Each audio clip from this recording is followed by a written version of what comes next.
chicas, nosotras las mujeres, hacer cosas. Acá estamos viendo un tutorial de cómo ir rompiendo un secarropa de a poco. Verán que le manda los dos manos adentro.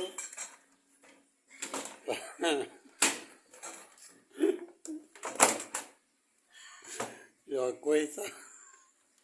No sale este cable. Ahí tira el cable. Uy, ahí. Ah, capaz que se saca esto nomás. O se le deja todo. Sí, porque esto no lo puedo sacar. Ahí lo va a parar de nuevo. Bueno, o sea que tengo que comprar ese Ahora lo dejamos así. Ahí está, ahí quedó desarmado. ¿Y este dónde iba? Y así el tutorial de cómo se desarma ¿Y esto un secarropa para tirarlo. Lo esperamos en el próximo video del armado. No, a ver si enchufo bien esto, debe ser así. No sé para qué lo saqué.